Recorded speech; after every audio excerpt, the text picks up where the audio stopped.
Hello, everyone. My name is Yifeat Ziv. I'm a vocalist and a composer and a sound artist. I'm currently based in London. I'm very pleased to be part of the Eavesdropping Symposium, and I would like to thank Juliet for the incredible work that she's been doing in order to make this symposium take place as planned. And I'm very much looking forward to watching and listening to the contributions by all of the other participants. I'm here to tell you about a project titled The Echo of Our Breath. It's a work that I've created as a response to my experience in the Amazon rainforest in Brazil last summer. This work was presented as part of an exhibition titled Heightened States of Awareness. It was the MA Sound Arts graduate show at the London College of Communication, which is part of the University of the Arts, London. So, in this talk, I will tell you a little bit about the background and the experience in the Amazon rainforest. I will share the key points of my research, and I will present the work itself, and in between, I will share with you my belief that listening and the act of listening can be a powerful and a meaningful tool to create engagement with environmental issues. In the summer of 2019, I was an artist in residence at a program called Lab Verde in the Amazon in Brazil. It allowed me to spend time in this region. Most of my time was at the Adolfo Duque Forest Reserve, located pretty close to a city called Manaus. This reserve is under the administration of the National Institute for Amazonian Research, INPA, and therefore I was able to meet with local scientists and local researchers and to learn from them about the region, about the rainforest, and about current environmental issues related to this place. Another thing that I was doing as part of my stay there was my practice-based research that included listening and listening meditations in the rainforest, recording in different times of the day, and performing, working with my voice as a response to what I was hearing, and recording those vocal sessions as well. And one thing that is very important to say for people who haven't been to a rainforest, that visuality is very limited while you're in the rainforest because of the thick vegetation that does not allow too much sunlight to enter. And for the residents of the rainforest, the animals and the indigenous people, the sense of hearing and in general sound is very central for the communication and for the understanding of this place. The Amazon rainforest is the world's most biodiverse ecosystem on land, and therefore it's a home for thousands of different species. And being there and listening to the soundscape of the rainforest is an overwhelming experience. The soundscape is outstandingly rich, and it is constantly changing throughout the day and the night according to the differences in behavior of the animals. And while I was there listening and gradually responding to what I was hearing using my voice, I could not notice a phenomena that surprised me, and it is the natural reverberation that is created in the rainforest. I did not expect it because I'm used to hear an echo and reverberation in some more enclosed spaces. But in the rainforest, there is a reverberation, And while using my voice, I could hear an echo reflected back at me. So I became interested in deepening my understanding and learning more about acoustic phenomena in rainforests. And it brought me to the work of some practitioners. One of them is Stefan Feld. He made a long-term research in the Papua New Guinea rainforest, exploring the Kaluli culture and learning about their listening practices and language and music and how it evolved in relation to the place. And in his Waterfalls of Song, he mentions that, I'm quoting, for places are as potentially reverberant as they are reflective, and one's embodied experiences and memories of them may draw significantly on the interplay of that resoundingness and reflectiveness. And going back to my personal experience in the rainforest, listening to it and using my voice and sensing this echo reflected back to me, I could very much relate to what Feld is describing. The central role of listening, the central role of paying attention to the place, sounds, and the reverberation of the place in order to understand it and to live in it. Now I would like to say a few words about the carbon cycle and the role of the Amazon rainforest in the carbon cycle. Well, I'm not obviously a scientist myself, but I was lucky enough to meet scientists and to learn from them. I kept communications with some of them later after I was back home, and they helped me understand more those topics. As you probably know, one of today's most concerning anthropogenic issues is the CO2, the carbon dioxide that is spread into the air, into the atmosphere from the burning of fossil fuels, mainly in industries and transportation. And the Amazon rainforest is what is called a carbon sink. It is the largest terrestrial carbon sink of the planet. And this means that it has the ability to pull large amounts of carbon from the air, and by that to reduce the global warming. But this carbon sink that is currently still active is in danger. And it is in danger because of the fact that in the last few decades, a massive deforestation actions were taking place in the Amazon. Large areas of forest were burned or cut in order to use this land for different industries. And already 20 years ago, in the year 2000, a scientific report projected, and here's a quote, that under a business as usual scenario, this terrestrial biosphere acts as an overall carbon sink until about 2050, but turns into a source thereafter. But although it has been published 20 years ago, and this the environmental discussion exists for many years, the deforestation actions in the Amazon is growing every summer, every dry season.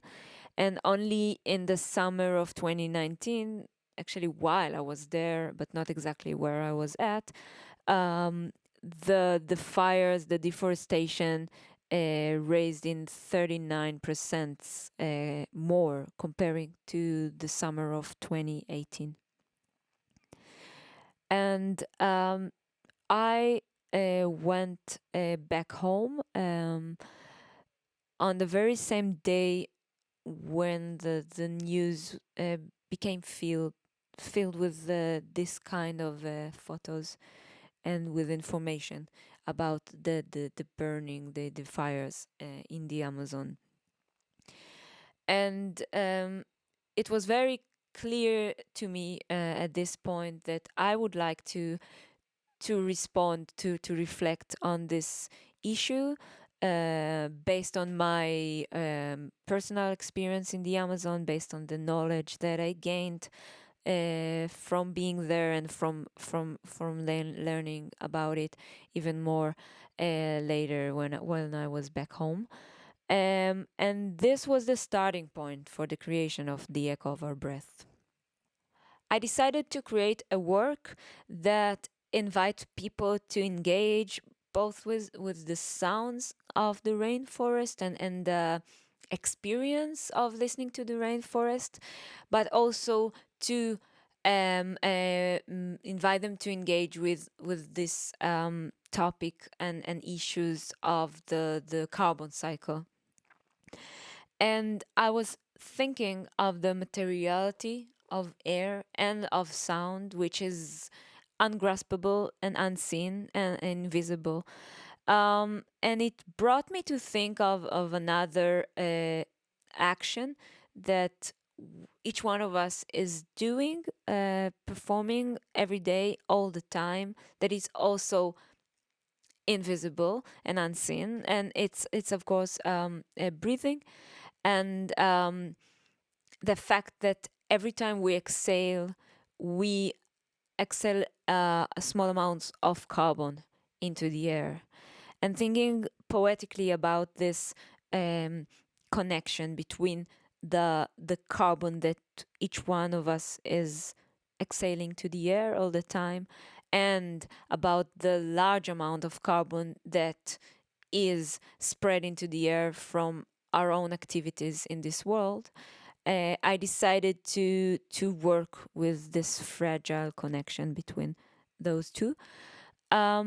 This is the Echo of Our Breath. It's a multi-speaker sound installation that is controlled or affected by a CO2 sensor located in the space, collecting information from the space, and affected by the amount of carbon dioxide that exists in the space as a result of spectators' breathing. So let's watch a short video documentation, and then I will tell you a little bit more about it.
yeah, so I hope this can give you a sense of how it felt and how it sounded like. Um, I would like to say a few words about the composition. First of all, when approaching this medium of sound installation, one challenge that I find very interesting is to think of the piece in a non-linear approach, because of the fact that people can enter and leave the space at any point. And I wanted to create this experience, that every entrance it can be the beginning, and every leaving of the space can be the end of the piece. So it is based on a long and complicated multi-layered loop that the parameters are constantly changing based on the information that is coming from the sensor. The composition is comprised of two main elements. One of them is recording of the soundscape at different times of the day. There are recordings of nighttime and early morning and afternoons and evenings, to create a sense of how the rainforest sounds and how it shifts throughout the day and night. The second type of materials that were used are recordings of the reverberation of my voice from the rainforest. I guess I need to explain this last sentence. So, when listening back to the recordings I made, I found out that this echo, this reverberation that I could sense while I was there, was loud enough to to be collected by my recording device. So, what I did, and I brought you a screenshot of a waveform in order to demonstrate it. So each vocal event has this trace of reverberation at the very end of it, at the tail of it. You can see it, it's the orange part. So I cut those very short fragments, and I was able to create a composition made only from those fragments. I collected different pitches that my voice produced as a response to actual pitches that I heard in the rainforest, and therefore I was able to create different harmonies, made only from those recordings of voice reverberation. The composition is affected in real time by the amount of CO2 in space, and the amount of CO2 in the space is affected by the presence of people. The more people are going to be in the space and the more time they're going to spend there, the sensor is going to collect higher levels of CO2, and vice versa. And the sound is going to be affected in two ways. One thing that is going to happen is that the more CO2 there is, the less and less soundscape of the rainforest you're going to hear. While in parallel, the sound of those reverberant voices is going to be more present, and the harmonies are going to become denser and more dissonant while traveling around the space and creating those shifting harmonies. And then when the CO2 level will decrease, then gradually those voices will disappear, and the level of the sounds of the rainforest will become more central to the listening experience. A few words about lighting and space design, two aspects that were extremely important for the creation of this piece. I was inspired by this experience of low visuality in the rainforest, and the essential part that the listening experience has in understanding this place. Therefore, I wanted to create an experience of low visuality. The space is extremely dark. The only visible object is this LCD screen showing the current level of CO2 in space. There are tiny LED lights under the benches in order to show people where they can sit, to invite sitting in space and spending time in it while listening. Another thing that you can see, especially if you spend some time and the eyes are getting used to the darkness, you can look at the other people who are sitting in front of you, who are sitting together with you in this experience. It was important to me to allow this intimate encounter between people who can be completely strangers to each other. Just a few words about tech specs for those of you who are interested. The installation is based on an Arduino that collects the information from the CO2 sensor. Then it is realized by a Max MSP patch that is controlling an Ableton Live project. Yes, so I hope I was able to give you a sense and a little bit more than a sense of this project titled The Echo of Our Breath.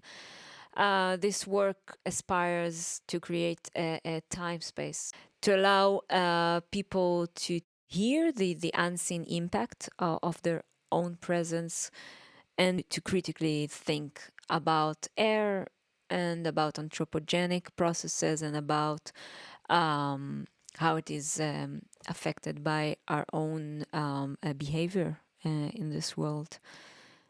I would like to finish my talk with a quote by Salome Voglin. It's a quote that in many ways represents what I think is the potential of the act of listening, of Soundworks, in raising awareness and creating engagement with current environmental issues.